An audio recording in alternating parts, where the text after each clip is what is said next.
Hello guys, good morning. कैसे हो आप सभी? उम्मीद है बहुत ही बढ़िया होंगे, खुश होंगे और आप सभी अपने एग्जाम की प्रिपरेशन जी जान से कर रहे होंगे।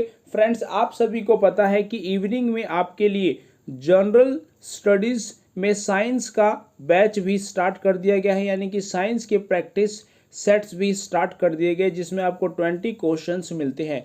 और ये 20 क्वेश्चन हर एक उस स्टूडेंट के लिए है जिसने एलटी ग्रेड का एग्जाम देना है, क्योंकि पेपर फर्स्ट सभी का कॉमन होने वाला है फ्रेंड्स। और मॉर्निंग में आपको बैचेस तो मिल ही रही है डेली, इवनिंग में भी आपको प्रोवाइड होंगी। और आप सभी ज़्यादा से ज़्यादा इस वीडियोस को शेयर करें। आज की वीडियो का जो लाइक का टारगेट है फ्रेंड्स, 1000 लाइक का टारगेट है, तो मैक्सिमम आप शेयर करें। आइए बढ़ते हैं अपने आज के क्वेश्चंस पे।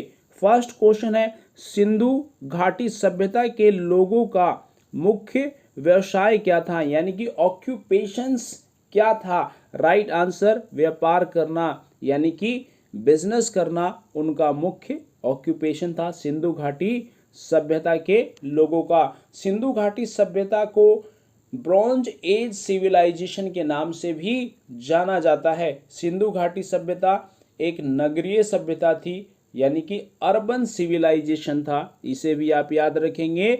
सिंधु घाटी सभ्यता को हड़प्पन सिविलाइजेशन यानी हड़प्पा की सभ्यता भी कहते हैं। हड़प्पा सिंधु घाटी सभ्यता का पहला शहर था जो कि खोजा गया था। सिंधु घाटी सभ्यता की एज क्या है? तो 2500 बीसी से लेकर 1750 बीसी तक, इसे भी आप लोग याद रखेंगे। नेक्स्ट क्वेश्चन की ओर बढ़ते हैं। नेक्स्ट क्वेश्चन है आपका, किस योजना के तहत भारत और पाकिस्तान का विभाजन हुआ? तो राइट आंसर, माउंटबेटन योजना के तहत भारत और पाकिस्तान का विभाजन होता है। आंसर आपका सी करेक्ट है।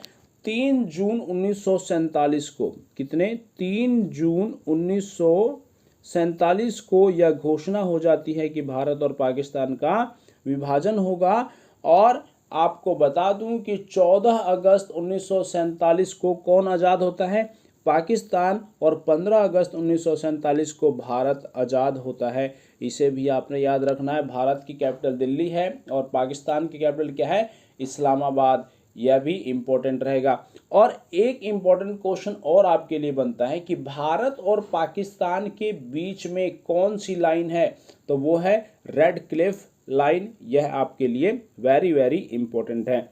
नेक्स्ट क्वेश्चन है, महात्मा गांधी की हत्या कब हुई थी? तो राइट आंसर इसका क्या है?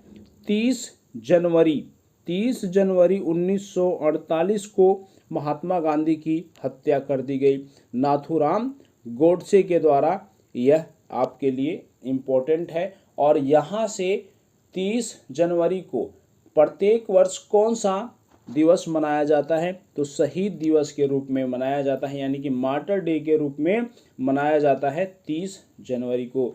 30 जनवरी को। और गोली किसने मारी थी? नाथूराम गोडसे ने। महात्मा गांधी का जन्म कब हुआ था? तो 2 अक्टूबर 1869 को महात्मा गांधी का जन्म हुआ था। और इनको गोली कहाँ मारी थी? तो दिल्ली स्थित बिड़ला हाउस में इनको गोली मार दी थी नाथूराम गोडसे ने। नेक्स्ट क्वेश्चन है, हिरोशिमा पर अमेरिका द्वारा परमाणु बम कब गिराया गया था? राइट आंसर, 6 अगस्त 1945 को हिरोशिमा पर अमेरिका द्वारा परमाणु बम गिराया गया। और उस परमाणु बम का नाम क्या था? Little boy. क्या नाम था? Little boy. और वहीं अमेरिका ने उसके 3 दिन बाद, यानी कि 9 अगस्त को नागासाकी पर भी एक बम गिरा दिया। उसका नाम क्या था? Fat man. क्लियर है? क्या नाम था? Fat man. नागासाकी पर जो बम गिरा फैट मैन, और हिरोशिमा पर जो गिरा उसका नाम था लिटिल बॉय। क्लियर है? ये सभी वर्ल्ड वॉर की घटनाएं हैं। पहली वर्ल्ड वॉर कब से कब तक चली थी? तो 1914 से लेकर 18 तक। क्लियर है? 1914 से लेकर 1918 तक। और दूसरी कब से कब तक चली? 1939 से लेकर 1945 तक दूसरी वर्ल्ड वॉर चली थी। ये वेरी वेरी इंपॉर्टेंट है। और आपको एक बात बता दूं कि जब बम गिराया गया हिरोशिमा और नागासाकी पर, उस वक्त अमेरिका के राष्ट्रपति कौन थे? तो हैरी ट्रूमैन। क्लियर है। नेक्स्ट क्वेश्चन की ओर बढ़ते हैं। फर्रुखसियर किसके सहयोग से मुगल बादशाह बना? तो राइट आंसर अली भाइयों की वजह से, यानी कि सैयद ब्रदर्स, अली ब्रदर्स कह सकते हो आप, दोनों एक ही बातें हैं और इनके ही मदद से बनता है फर्रुखसियर क्या? बादशाह। नेक्स्ट क्वेश्चन की ओर बढ़ते हैं। सबसे पहले पृथ्वी की परिधि किसने मापी थी? तो राइट आंसर इराटोस्थनीज ने सबसे पहले पृथ्वी की परिधि मापी थी और इराटोस्थनीज ने लैटिट्यूड्स और लॉन्गिट्यूड्स के बारे में भी बताया था। इराटोस्थनीज को फादर ऑफ ज्योग्राफी के नाम से भी जाना जाता है, यह आपके लिए इंपॉर्टेंट है। वहीं हेरोडोटस से आपको याद रखना है कि हेरोडोटस को फादर ऑफ हिस्ट्री भी कहा जाता है। क्या कहा जाता है? Father of history. किसे कहा जाता है? हेरोडोटस। और फादर ऑफ ज्योग्राफी इराटोस्थनीज को। नेक्स्ट क्वेश्चन है, विश्व का सर्वाधिक गर्म स्थान कौन सा है? तो राइट आंसर अल अजीजिया। अल अजीजिया लीबिया में है और यहाँ पर 58 डिग्री सेल्सियस टेम्परेचर रिकॉर्ड किया गया था और ये सबसे गर्म स्थान रहा है। नेक्स्ट क्वेश्चन है, मांडा किस नदी के किनारे स्थित है? तो राइट आंसर चिनाब नदी के किनारे स्थित है मांडा। ये इसका हम कंप्लीट एक्सप्लेनेशन पढ़ेंगे जब इंडस वैली सिविलाइजेशन यानी सिंधु घाटी सभ्यता आपकी स्टार्ट होगी तो मैं आपको मांडा बताऊंगा वहां पर। अभी आप इतना याद रखें, मांडा किस नदी के किनारे स्थित है? तो राइट आंसर चिनाब के। नेक्स्ट क्वेश्चन है, रामकृष्ण मिशन की स्थापना किसके द्वारा की गई थी? तो राइट आंसर स्वामी विवेकानंद के द्वारा। स्वामी विवेकानंद ने 1 मई 1897 को 1 मई 1897 को रामकृष्ण मिशन की स्थापना की और स्वामी विवेकानंद का भाषण आप सभी को याद ही होगा, शिकागो सम्मेलन 1893। यह आपने इम्पोर्टेंट है और इसे याद रखना है। वहीं स्वामी दयानंद सरस्वती ने क्या योगदान दिया? सत्यार्थ प्रकाश लिखा स्वामी दयानंद सरस्वती ने। और स्वामी दयानंद सरस्वती ने क्या कहा था? वेदों की ओर लौटो, यानी वेदों की ओर चलो। और साथ ही आर्य समाज की स्थापना किसने की? स्वामी दयानंद सरस्वती ने। राजा राम मोहन राय ने किसकी स्थापना की थी? ब्रह्म समाज की। और कब की थी? 1928 में। यह भी इंपॉर्टेंट है आपके लिए।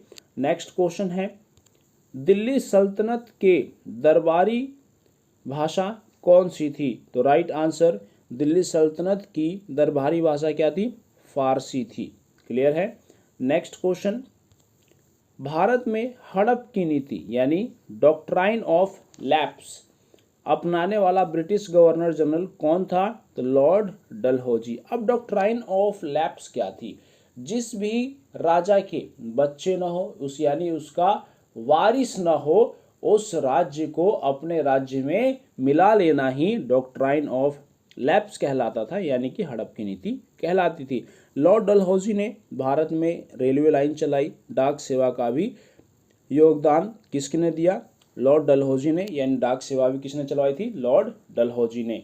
नेक्स्ट क्वेश्चन है, अंग्रेजी शासन काल में भारत का कौन सा क्षेत्र अफीम उत्पादन के लिए प्रसिद्ध था? तो राइट आंसर बिहार। बिहार राज्य अफीम उत्पादन के लिए प्रसिद्ध था ब्रिटिश शासनकाल में। और बिहार की कैपिटल क्या है? पटना। और बिहार के सीएम नीतीश कुमार, गवर्नर कौन है? फागू चौहान। यह भी इंपॉर्टेंट है, याद रखेंगे।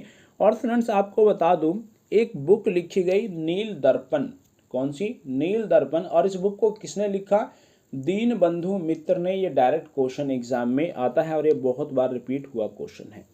नेक्स्ट क्वेश्चन है, भारत में सरकार की संसदीय प्रणाली कहां से ली गई? राइट आंसर ब्रिटिश संविधान से भारत में संसदीय प्रणाली ली गई। ब्रिटेन में क्या है? बाई कैमरल सिस्टम, यानी कि 2 सदन व्यवस्था।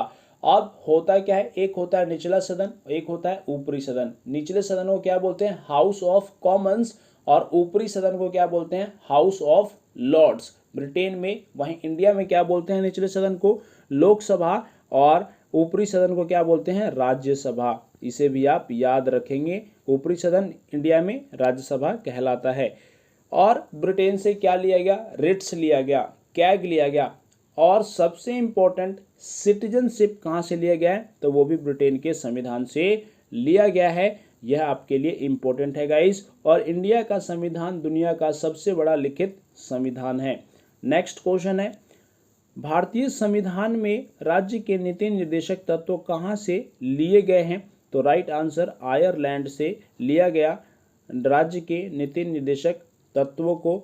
और इसको इंग्लिश में क्या कहते हैं, directive principle of state policy, यानी कि DPSP। ये आप लोग याद रखेंगे। DPSP कहाँ से ली गई, तो आयरलैंड से। DPSP हमारे संविधान में किस आर्टिकल में है, तो 36 to 51 आर्टिकल में है DPSP। और ये कौन सा पार्ट है, तो पार्ट 4 में है DPSP। क्लियर है। नेक्स्ट क्वेश्चन है, मध्य प्रदेश में करेंसी प्रिंटिंग प्रेस कहाँ है, तो राइट आंसर देवास में मध्य प्रदेश की करेंसी प्रिंटिंग प्रेस है। अब करेंसी 4 जगह प्रिंट होती है, इसे भी आप याद रखेंगे। नासिक महाराष्ट्र, देवास मध्य प्रदेश, मैसूर कर्नाटका और सालबोनी पश्चिम बंगाल। ये 4 जगह, 4 राज्य मैंने आपको बता दिए, यहाँ करेंसी प्रिंट होती है। वहीं यदि मैं बात करूँ कॉइन की मिंटिंग कहाँ होती है, कॉइन्स के टक्साल्स कौन से हैं, तो वो भी 4 जगह, मुंबई, कोलकाता, हैदराबाद और नोएडा में कॉइन्स की मिंटिंग होती है। नेक्स्ट क्वेश्चन है, भारत में किसे बैंकों का बैंक कहा जाता है, right answer reserve bank of India, यानी भारतीय रिजर्व बैंक को बैंकों का बैंक्स कहा जाता है। और RBI एक्ट कब आता है, 1934 में। क्लियर है। RBI एक्ट आया 1934 में। RBI एस्टैब्लिश कब होता है, 1935 में। और RBI नेशनलाइज्ड कब होता है, 1949 में। ये 3 डेट्स बताए मैंने आपको, ये भी आप याद रखेंगे। नेक्स्ट क्वेश्चन है, किसी राज्य में राष्ट्रपति शासन की अधिकतम सीमा कितनी हो सकती है, राइट आंसर 3 वर्ष। 3 वर्ष के लिए राष्ट्रपति शासन मैक्सिमम लगाया जा सकता है। और पहली बार राष्ट्रपति शासन किस राज्य में लगाया गया, तो पंजाब में लगाया गया था राष्ट्रपति शासन। और राष्ट्रपति शासन 3 तरीके से लगाए जाते हैं देश में। एक होता है नेशनल एमरजेंसी। नेशनल एमरजेंसी कब लगाई जाती है, 352 आर्टिकल के तहत। और 352 आर्टिकल्स की कोई सीमा नहीं है। नेशनल इमरजेंसी कोई सीमा नहीं। किसी देश से लड़ाई हो गई तो ये थोड़ी पता है कि कितने दिन लड़ाई चलेगी, तो इसकी कोई सीमा नहीं है नेशनल इमरजेंसी। स्टेट इमरजेंसी आपको बता दी, 3 साल के लिए टाइम पीरियड होता है। पहली बार पंजाब में लगाया गया और ये आर्टिकल है 356।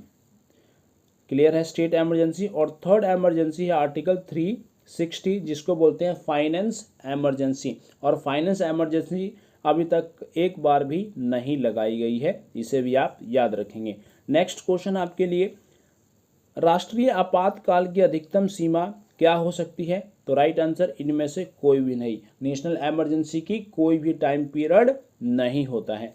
नेक्स्ट क्वेश्चन है, वह कौन सा महाद्वीप है जिससे कर्क, मकर और भूमध्य रेखा होकर गुजरती है, तो एक ऐसा महाद्वीप जिससे तीनों रेखाएं होकर गुजरती हैं, वह कौन सा महाद्वीप है, तो अफ्रीका महाद्वीप एक ऐसा महाद्वीप जिसे कर्क, मकर, भूमध्य तीनों रेखाएं गुजरती हैं।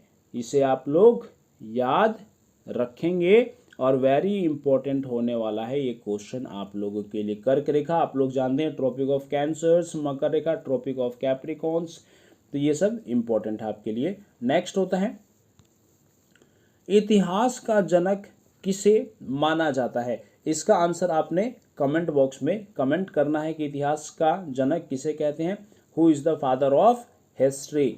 नेक्स्ट क्वेश्चन मैंने आपसे कल पूछा था, कर्नाटक संगीत का पितामह किसे कहा जाता है, तो राइट आंसर पुरंदर दास को कर्नाटक संगीत का जनक कहा जाता है। तो गाइज ये था आप सभी के लिए आज का प्रैक्टिस सेट नंबर 9। और होप सो फ्रेंड्स ये प्रैक्टिस सेट्स के आप नोट्स बना रहे होंगे, आपको पसंद आ रहे होंगे, तो वीडियो को यार लाइक ज़रूर करना। Thank you very much. Share and subscribe next fame channel.